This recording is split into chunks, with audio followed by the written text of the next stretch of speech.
Hello mga kabisimain. So ngayon nag-terminate tayo ng main power supply para sa ating FM200 panel. Yan. So kung makikita natin ang terminal block na yan ay may tatlong screw.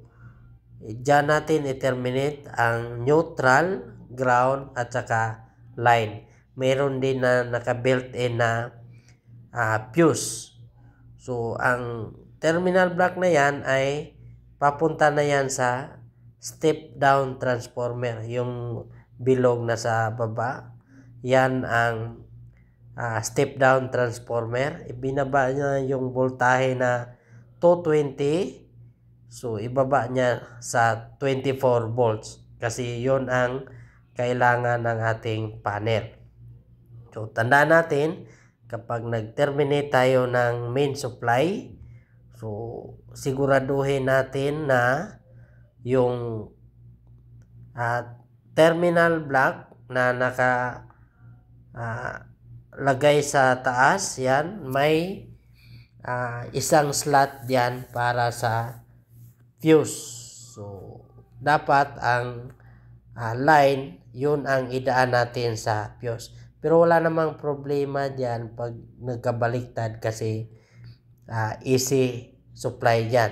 Gagana pa rin ang ating panel o yung step down transformer natin.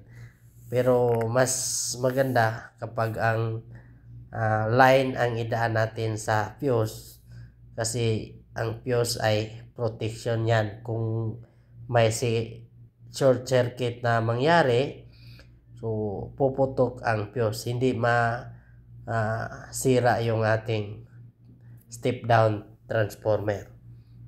So ganyan gumagana ang FM200 panel. So ang panel na ito, mayroon yan na electronic board.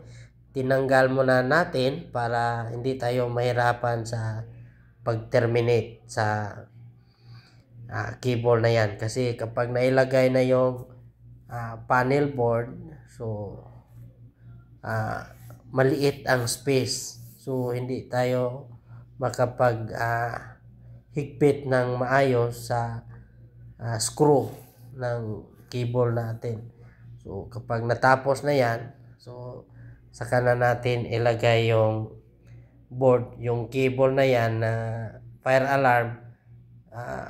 I-terminate natin yan sa electronic board na ng panel. So ganyan ang itsura ng FM200 panel.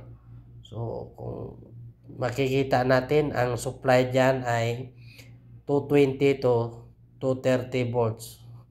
So yan ang supply papunta sa primary winding ng transformer. Yung secondary winding naman ay dadaan ng rectifier diode para pag-convert ng AC to DC 24 volts output. So yun ang kailangan ng ating panel.